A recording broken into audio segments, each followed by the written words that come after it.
Hey, what's up, bro? It's your boy G Shrimp, everybody favorite baby daddy, voice of the street. And today we in Chicago with it, right? So I'm gonna tell y'all how we all got to the same school, y'all. Now, naturally, we all went to grammar school, most of the guys in my area, right? So it really boiled down to what high school you went to according to how your grades were, right? So if you had good grades, you can go to schools like CVS or we had High Park, Gage Park, a lot of schools where you had to have a certain grade level to get to. Well, CVS was one I know you had to have a good grade, Simeon, schools like that. But if your grades wasn't real high, you had to pick from schools like Calumet, maybe Roberson, or there's another school over there, I forgot the name, maybe not even South Shore. South Shore you had to get good grades too. And so they'd give you a list of which school you was eligible for.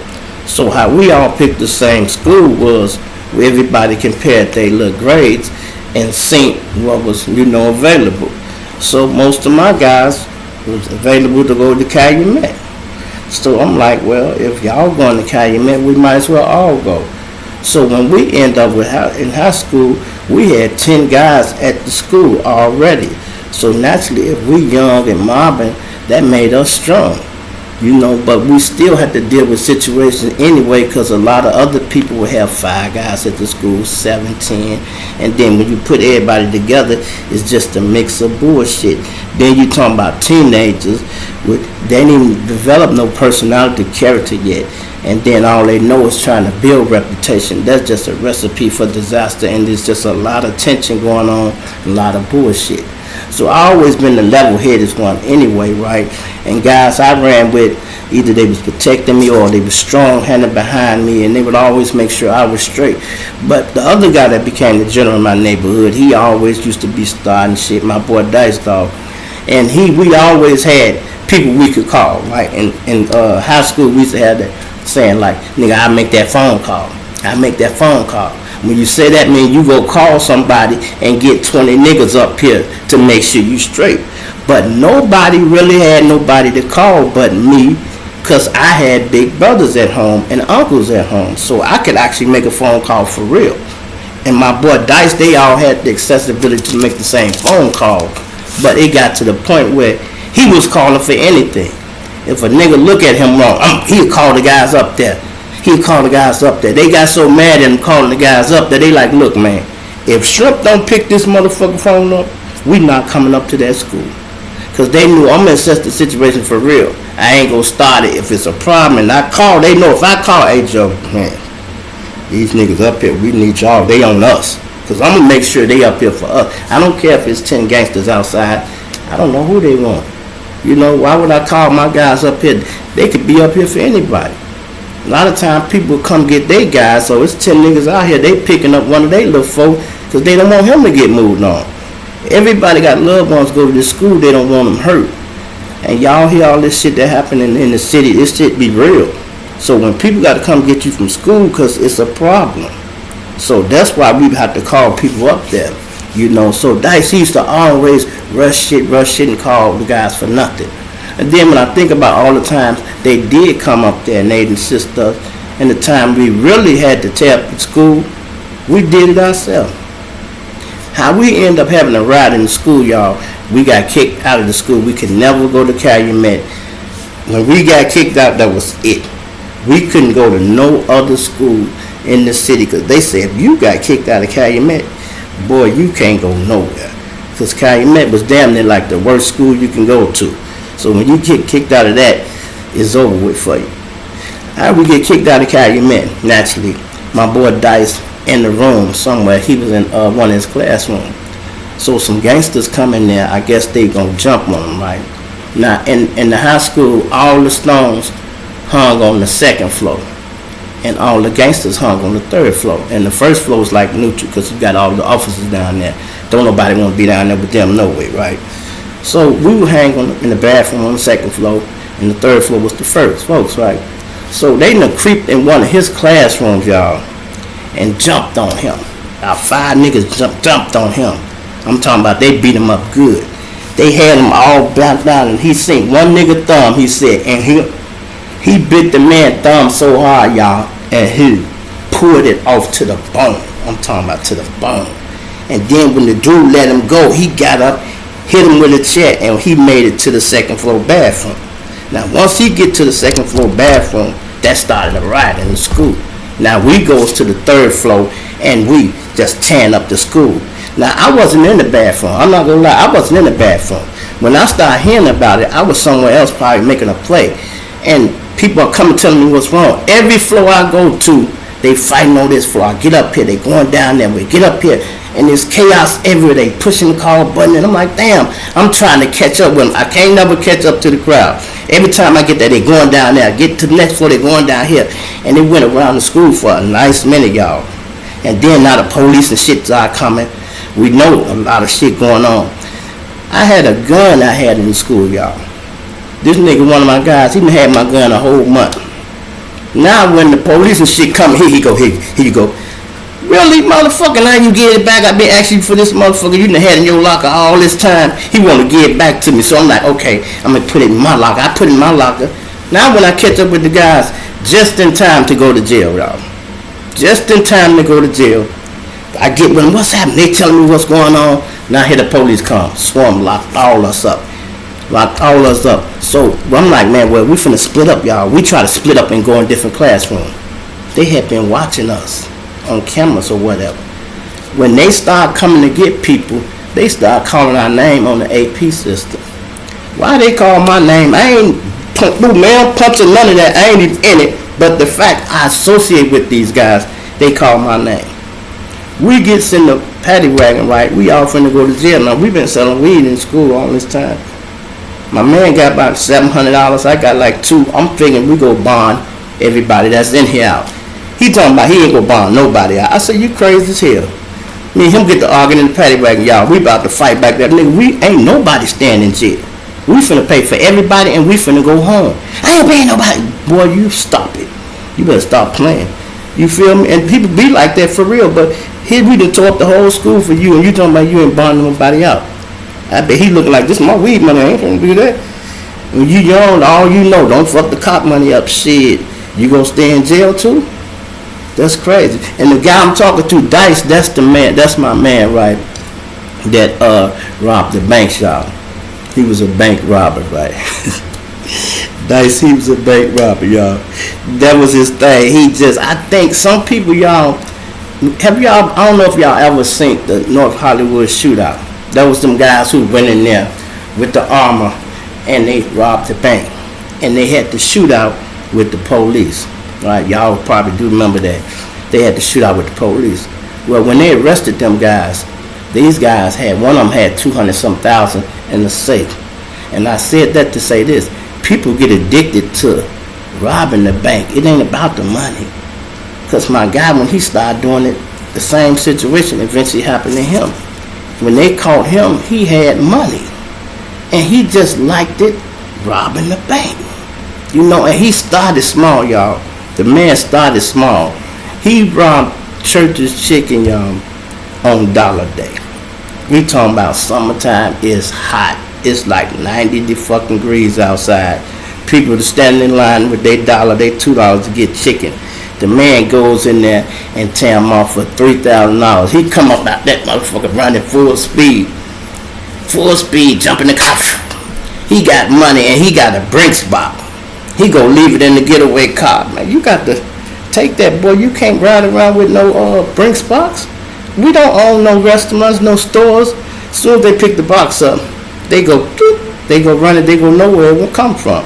So I'm like, you gotta throw shit like that away. But some people don't think like that. That's why everybody ain't generals, y'all. Cause a lot of people they don't think long enough to, you know what I mean, pay attention to the small detail.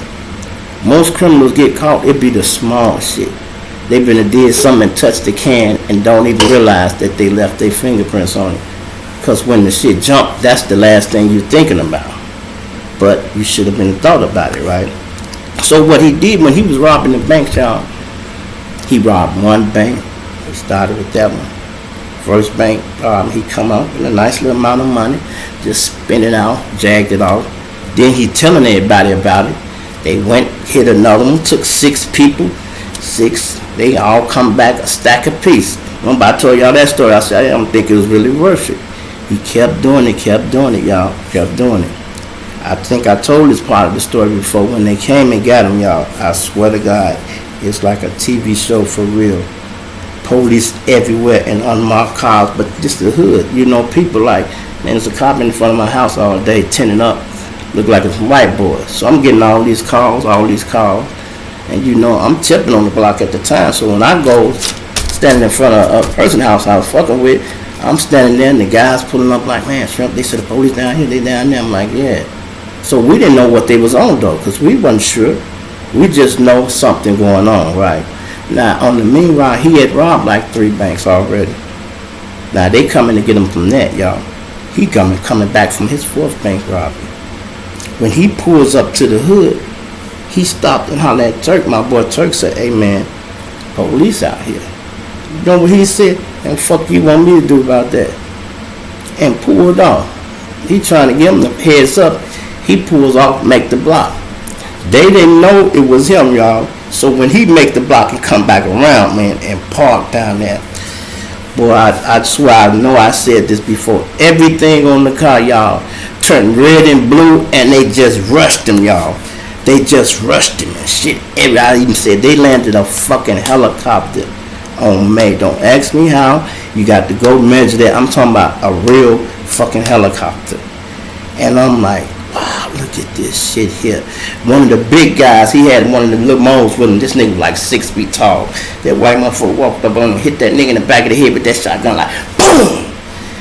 Look, most started crying. By the way, they like, okay, we gonna take him in the room. I think we got one.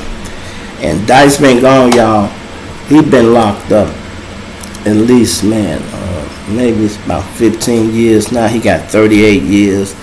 And, you know, it's going to be a minute before we see him again, y'all. And then you cannot control what people do, y'all. I mean, everybody going to take their own path in life.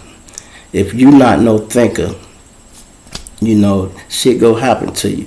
If you're not paying attention to how you move, shit go happen to you. I was just looking at a quote where somebody said something like, your biggest fan is going to be a stranger. Your biggest hater is going to be somebody you know. And if you listen to that quote 9 times 10, shit like that happen all the time. Most people get killed by somebody they know, y'all. And I ain't even talking about just the op shit. That's different. But I'm talking about when they killed in the house or set up. Most time it be backdoored by somebody they know. Whether it's a girl or a guy, it don't matter. It don't matter. And my other partner, y'all, when we went to the school, Turk, right? Turk, he was in what you call like an MH class. That's when you had the grammar school work, right? I remember going to his classroom one day, and I'm looking at him, right?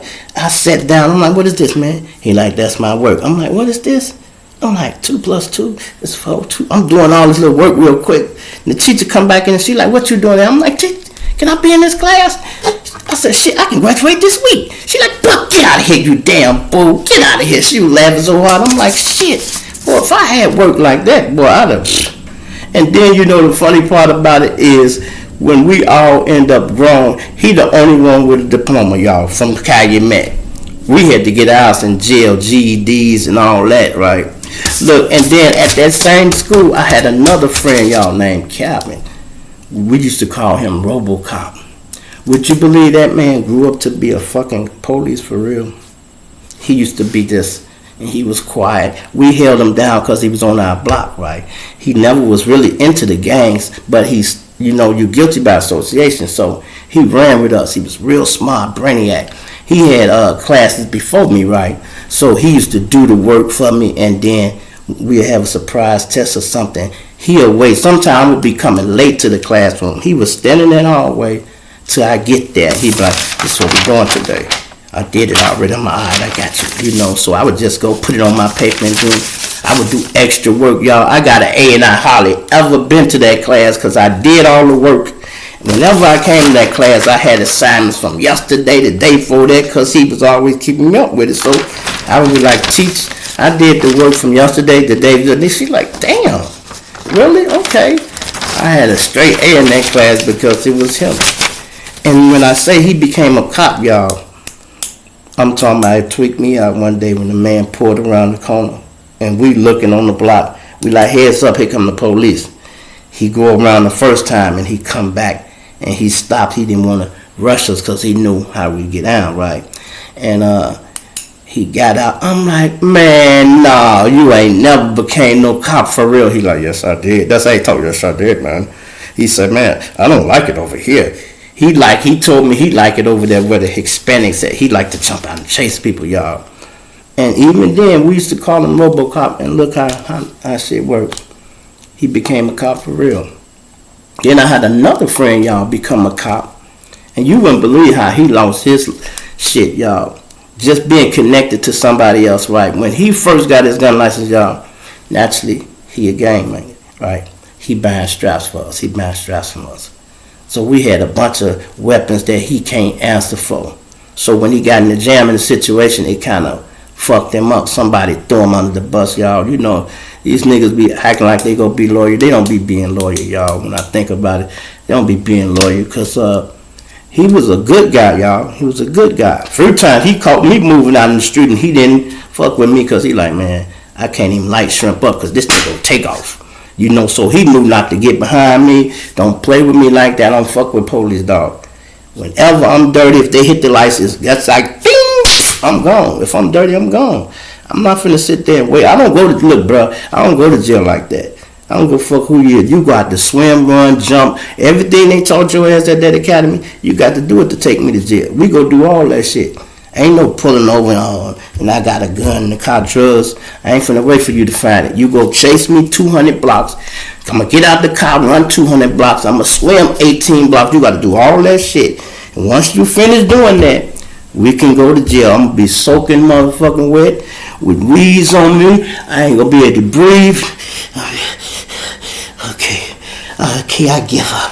Fuck that shit. Well, I'm gonna make your job easy for you. It's cat and mouse game. Your job is to catch the crook. If I'm the crook, I'm not. I don't work for you. I work for me. My job is to make it fucking home. That's my job. With whatever I got in my pocket, that's my job. So I'm not trying to go to jail. I swear, I'm not doing it. So back to what I'm finna say about my man, how he gets caught, right? He actually, one of the other guys had got caught up on some type of case. He's sitting in there and see my man walk by and told the police they got by guns for us. He actually told, this dirty motherfucker actually told these people. Because when niggas, I'm telling y'all, a lot of these niggas ain't built like they think or like y'all think. They ain't. It's a lot of motherfuckers getting themselves and fold right up. Y'all watch First 48. It's a lot of niggas keep it solid, but it's a lot of niggas, they fold right up, y'all. And they fold up before any pressure on them. Ain't nobody asked him nothing about nothing. I can't even remember what kind of case he had caught. But for him to point out somebody that's an asset to us and say he bought guns from us, for us, that's just dead wrong. So when Internal Affairs grabbed the guy, y'all, they see all these guns. They want to know where they at. We can't account for them because they all over the land. You feel me? They all in the street. So he had a brother that was a general who was locked up at the time. The brother took the weight. He said, man, my little brother stole the guns. They went down there and seen his little brother in jail. His little brother like, yeah, man, them guns, I don't know where the fuck they at. Yeah, I took them. He backed his brother up. But the problem was he had just became a cop, y'all, and he wasn't through his 90 or how many day probation he had to be on, so they couldn't suspend him. They had to terminate the man. And we lost a good asset because some motherfucker don't want to go to jail for maybe a pound of weed, 2 pounds. That's just crazy, man. They said if you can't stand the heat, get the fuck out the kitchen, bro. If you selling drugs, you already got to know jail is a part of this shit. You need to know that jail is a part of this shit. You know whatever you doing, if it's illegal, these people go come one day, y'all. It ain't a matter if they go come, it's just when. You just got to be prepared for that. So if you hustling in the street, you supposed to keep you some bond money put up. Because you know that go with that shit. You know, and if you ain't making no money, the police ain't gonna come. But whenever you making money, the police follow the money, y'all. That's how they determine who they raid. They follow the money. If your spot ain't making but 100, 200 a day, they ain't gonna get on your ass. But when they start getting to 15,000 a day, oh, you on the list, bro. And then the worst part about it being a hustler is you don't know when you on the list. It's business as usual with us every day. Every day we get up and we do the business, get the shit out here, and we do that because this like our job. This how we eating. If we don't do this shit, ain't no bills being paid. So niggas ain't just hustling because they want to be hustled. They hustle because they pay the bills. It be deep sometimes. Guys go to jail, and when he go to jail, he might not know how he gonna get out. If he pay his rent, he the hustler in the family. He the one pay the rent. So when he go to jail, shit go bad. Y'all see niggas all the time that be hustling. They have 3, 4 cars. When they go to jail, they come home, they don't have none, bro. They got to start over. That's why I stopped hustling. That's why I stopped hustling. I know how that story ends, y'all. I done been in the joint 4 times, man. These stories I be telling y'all, it ain't like I'm glorifying none of that shit. I just dealt with the situation because that's the type of person I am. I just dealt with the situation. But if I didn't have to go to jail, I wouldn't go. You think I want to go to the penitentiary at 19 years old, 18? I didn't fucking want to go to jail. But I was just so arrogant at the time. Fuck it, I'm going to see how it is. I'm gang banging on the street. I went in there gang banging. I'm building up my reputation. I just continue building. But when the older you get, you realize, man, this shit crazy. These gangs have these kids so brainwashed, y'all. It's hard to unbrainwash them. It's really hard. These kids out here killing each other, they move around like that every day because all they know is get their lick back, get revenge. That shit is programmed in you from the day you start in this shit. That's all they want you to do. Retaliation. They might as well have that as the main goal or any game. It's retaliation. Money is damn near secondary to retaliation. And I mean that. I'm going to say that again. Money is secondary to retaliation. That's why the boy Zay Osama just threw his career away, y'all. Because of the retaliation. You see how he took the money, and if money was first, he wouldn't have did that, right? Think about it. He wouldn't have did that. But revenge is over the money. Because your reputation is all you got. And if a person fucked that up, you don't want to be out here. So he felt like his reputation was damaged when they took them 2 watches. Now we from the outside looking in. If you ain't never been in the street, you wouldn't know how he think. I seen some of y'all get on there, y'all like, oh, he broke. He had a stolen car. He had stolen guns. Y'all sound dumb. Why would you shoot somebody in your car? 90% of the cars people slide in are stolen. The weapon you use is stolen. Cause what you go use your car, your gun, and when they come back, they know your license plate number, the gun in your name, you going to jail, bruh. Everything he did it right, but it's just he was still dealing with the street mentality. He's supposed to grow up. But the boy young, y'all, it take years. I'm seasoned. I'm 50. It took me, I think in my 50s to get like this. Maybe in my 40s. It take you to get like this. To realize you can let some shit go. Realize you can be the bigger man. And you know, you just don't think like that. You don't wake up like that. Situations teach you like that. You get tired of bumping your head. When y'all hear me say, like, I would listen to looking at that wall, that's the worst part of going to jail, y'all, is when you're in that damn police station and sitting there looking at that wall. And once they put you in that cell and close that door, they don't pay no attention to your ass for hours. You come in that motherfucker at 6 in the morning, you know you got a whole day. You only know what time it is when the shift change, y'all. It was a guy here at 7. Now the next shift come in, you know it's another shift. Then that shift change, here come another shift. Now then here 6 in the morning, they come waking you up. Now you got to go to the county jail and deal with that shit. The same thing. The whole day. Then you got to go see the judge. He go give you a bond. Then you got to be able to make it. If you ain't got family in the courtroom, now you got to get back through the county, get to a phone and call. Half the people you can't even call collect, y'all. How you go get a phone call? We have to buy phone calls through the staff and shit like that. You know people. Sister might be a sheriff. Your cousin might be a sheriff. I had a friend that was a doctor, worked down there. So I would give him my numbers and he'd call. He said, your people are already down here, Shrimp. I'm like, all right, cool. I'll call somebody for him. That's how we move through. It's always, it don't matter what the situation is, we'll find a way to deal with it. But you don't know that at the time. You just got to work with the hand you was dealt. You can't cry about it because that ain't going to help at all. People say this all the time. How you feel, man? I can't complain. It ain't going to do no good no way. This will make you look weak. You complain about shit. Don't nobody want to fuck with you like that. Don't no woman like a weak man. And another weak man don't want to hear that shit. Nigga, man, shut the fuck up, dog. You crying about your mom being 500. Nigga, my shit 50,000. Nigga, shut your ass up and go sit down, nigga. Fuck is wrong with you? People, shit like that happening in jails all the time. They don't be fighting over simple shit. It be irritating just hearing somebody else. You don't want to hear this nigga crying about scraping up 500 when in your mind you trying to scrape up 5,000. You man, sit your pussy ass down, nigga. I'm like, shut the fuck up, nigga. Sit your ass. You over there talking about that little bond, nigga. My shit way bigger than yours. And everybody's situation is different, y'all. And you can go through that. That shit'll drive you crazy. I was telling another friend, 90% of the fights in jail happen in the morning. Because people be dreaming at night, y'all. Can you imagine you dreaming at night and then you wake up and you in jail?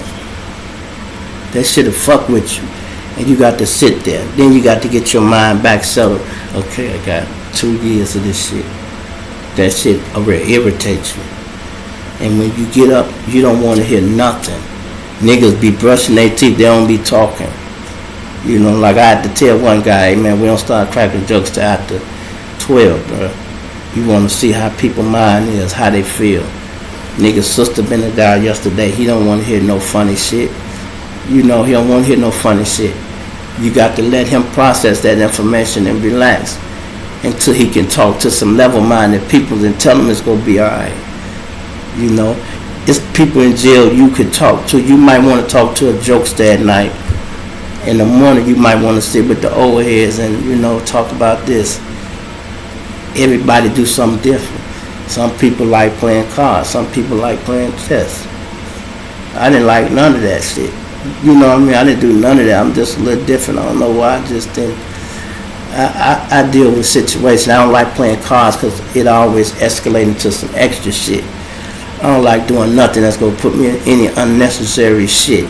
I'm already have to deal with all these soldiers I got to watch. So I got to deal with all that.